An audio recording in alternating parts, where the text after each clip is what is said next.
with Bray Wyatt's first appearance after being released from WWE announced. This is Wrestling Hub. My name is John, and you're watching the Wrestling Report for November 23rd. Before we get into the rest of the video, make sure you subscribe to Wrestling Hub and turn on all notifications to stay up to date with everything in the world of pro wrestling. Also, don't forget to follow us on Instagram at Wrestling Hub Official, and also follow us on Twitter at Wrestling_Hub.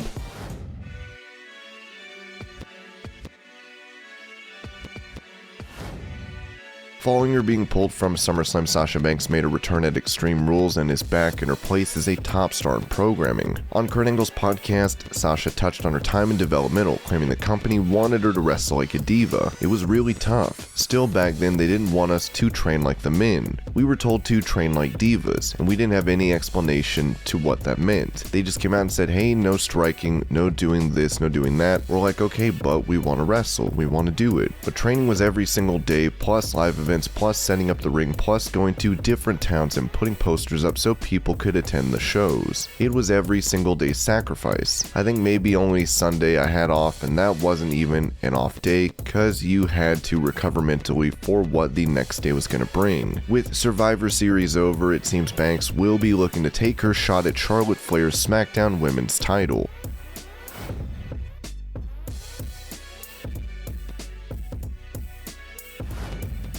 To the surprise of many, Becky Lynch would make her triumphant return to WWE in controversial fashion at SummerSlam, where she decimated Bianca Belair to win the SmackDown Women's belt. With her back as a heel, Bully Ray questioned WWE for their decision to portray Becky this way on Busted Open Radio. When Becky starts to cry last night, when you see them overwhelmed with emotion, if you see somebody cry, you feel for them. So when I'm watching her get all welled up in emotion, talking about her friendship with Charlotte and how now it's come to an end, you know that it actually truly genuinely bothers her. She's crying, and in that moment in time you're like, man, I really feel bad for this girl. So you want me to feel bad for her based on real emotion post-match, but tonight you're gonna write a bunch of gibberish on a piece of paper that makes me go, oh my god, I hate Becky. No, there is no reason to hate Becky, and I don't want to hate Becky just because you're hoping and praying that I love Liv Morgan.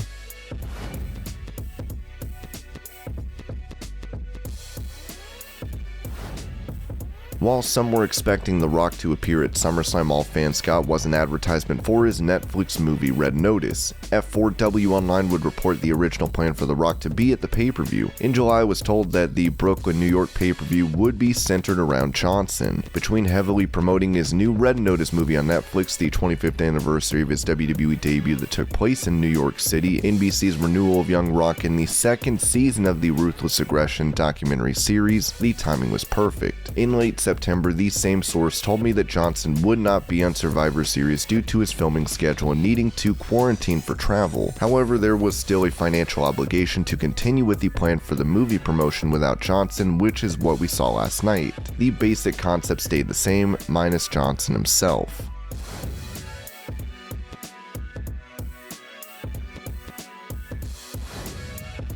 Following a retirement from pro wrestling in 2015, AJ Lee has found her way back to the business, with her doing work for Women of Wrestling. On State of Mind, Lee talked about her time in WWE, saying the company might have only hired her as a trainer if she had not been able to cut a promo. Yeah, I mean, especially when I started. It was like the prototype was Pamela Anderson. That's what the women looked like, or familiar with China. It was like you had to be an Amazon woman or a spot, and I'm neither. I also paid to try out, which is such a gimmick, but it worked. I got hired. I don't think it was supposed to. I don't think I was supposed to succeed. I think I was, good in the ring, and I was supposed to train other girls that were way hotter to go on TV. And then I just got really lucky where I got popular with the fans. It was the first day they called me into there were like 3 rings in 3 rooms, and we're running spots, and I can run a spot. I am fine in the ring, but they called me into one of the rooms. They're like, cut a promo, and I was like, I thought we were doing that on Wednesday. They're like, cut a promo right now on the spot. You just have to make it up. I didn't have anything planned, so I was just like, I went into a heel character, like the bad guy character. I was just a dick and it worked. That's my natural instinct. So that was kind of what got me over with the fans, was I looked like them, and this is the first time they could see themselves represented on screen. Just like I was like an average chick. I was like a fan could make it into the ring. That connected us.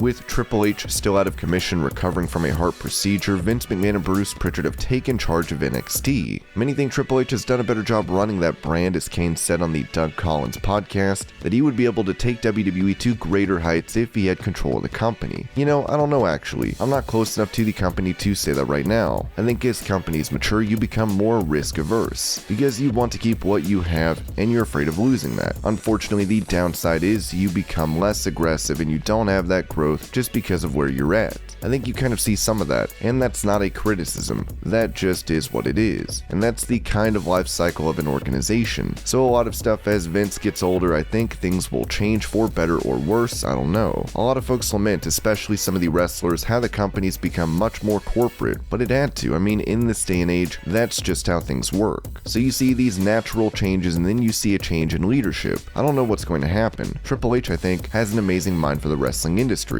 If I were to say, you know, one person that could really take the company and take it even higher and even further, it would be him. I think he's just got that kind of talent. He's a genius at this stuff. You know, but we'll see what the future holds, certainly.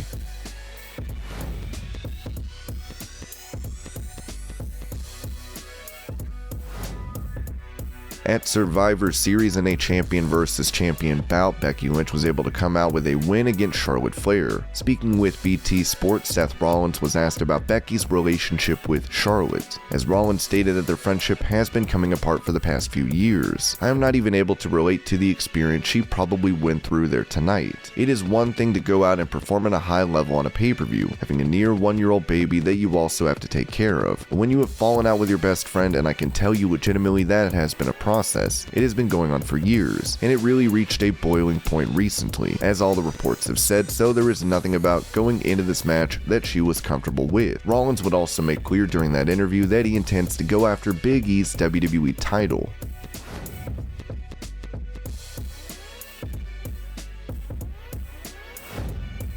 Since making his return at the 2020 Royal Rumble, Edge has not missed a step in the ring. With him back and looking better than ever, an old rival of his, Jeff Hardy, told Sports Bible that he wants another feud with him. Actually, last month I spoke to Edge, and I think he said something, I think we gotta do it one more time. Totally. Even in the Rumble last year, I didn't last no time. I was in and out, and he won the Rumble. I had said beforehand that it would be cool if me and Edge had this face-off, just for a moment because of our history. As long as he keeps his health and I keep mine, that's another big match. With Edge not seen since his Hell in a Cell match against Seth Rollins at Crown Jewel, it'll be interesting to see if this rivalry is renewed.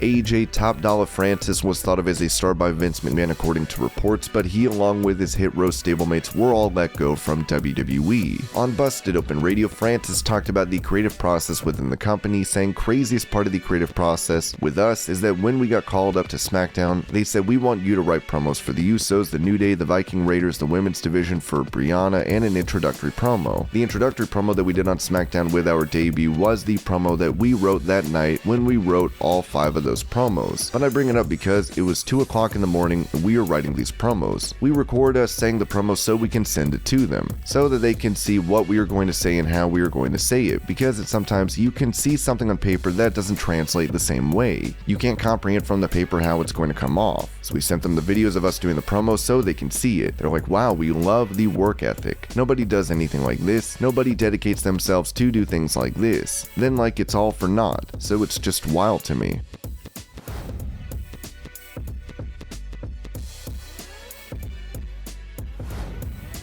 While this match was taped on October 17th, you will be able to see Jon Moxley team with Eddie Kingston to take on Suzuki and Lance Archer at the New Japan Strong Showdown event on November 27th, taking place in the former ECW Arena in Philadelphia. This will be a Philly street fight, as New Japan wrote. The iconic home of hardcore, that is the 2300 Arena, gets a fitting main event this week as Minoru Suzuki and Lance Archer take on Eddie Kingston and Jon Moxley. It was early in the autumn when Suzuki arrived in the USA and started his American sojourn by resuming a feud with Moxley. Reconnecting with AEW's Lance Archer in the process, the two took on Mox and Kingston in New York, only for the sudden appearance of New York native Homicide to lead to a Suzuki Gun defeat. Demanding a rematch on New Japan Pro Wrestling turf, now the four are set to collide in a violent war with no disqualifications or countouts, and where the referee's only job is to render a decision by pinfall, submission, or knockout. In early November, Moxley entered a program for alcohol abuse, as we hope to see him in action live down the line.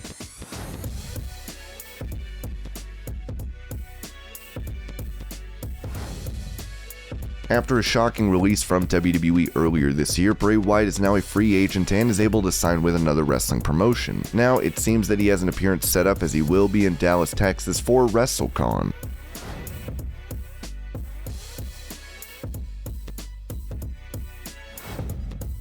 On Monday Night Raw, Seth Rollins was making his way up the entrance ramp when a fan jumped the barricade and tackled him. This led to officials restraining the man and dragging him away. Now, new details have emerged regarding the fan, as ESPN's Mark Raimondi noted. Liza Spencer, 24, has been charged with an attempted violation of arts and culture affairs, disrupting live sporting event for his attack on WWE wrestler Seth Rollins during the Raw television show Monday night at Barclays Center in Brooklyn, per the NYPD. Per police, Rollins suffered swelling to his lip, but refused medical attention. From a photo taken by a fan, Becky Lynch can be seen on the entrance ramp looking out for her husband. Apparently, the madness from last night would not end with that one fan, with TalkSport reporting that another was ejected. More weirdness from the crowd as the guy in blue gets ejected. No idea what was said, but Montez Ford waved him off, with both MVP and Sami Zayn getting animated. While many expressed their support for Rollins, former WWE star Chavo Guerrero would take a shot at Seth, writing, "Remember when the wrestlers were tougher than the fans? Ah, the good old days." When it comes to the fan that attacked Seth Rollins on Raw, he was apparently scammed by a fake Rollins account, as one user noted. This kid's been planning this since 2019 because he messaged a fake Seth Rollins account and he just seemed to eventually stop replying. The fake Seth seemed to have scammed this dude out of hundreds of dollars and then got the guy's bae arrested because of a fake check. This is sad all around. This account is really scary. After Seth beat Dominic, he gets mad about it and says it's payback time for you. Say your last prayers, and by the way, how your wife with her pregnancy.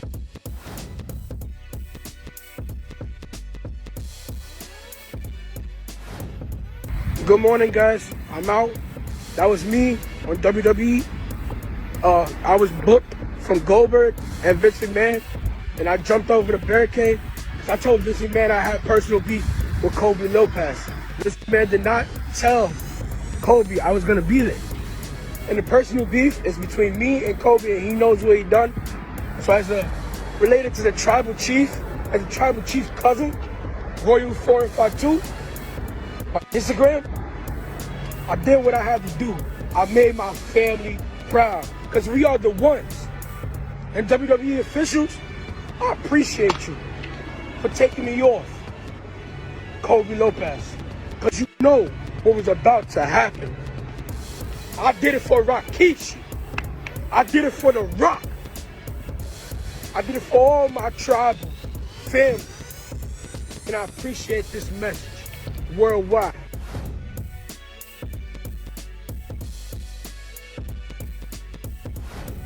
Scotty 2 Hottie has been working as a coach for NXT, but has requested his release from WWE, writing on Twitter, "Today I have asked for my release from WWE. 30 years ago I stepped into a WWE ring for the first time. I have lived my dream 100 times over. Some of my most special memories will always be from the last 5 years working with NXT. The black and gold brand was something special, and I am proud to have been a small part of that. I always promised myself that I would never be part of something solely for the paycheck, and that was where I was at. I told myself that I would walk away if I ever got to that point, so that is what I have chosen to do. Coaching and producing these stars of NXT will always be a highlight of my life. I love you all more than you will ever know."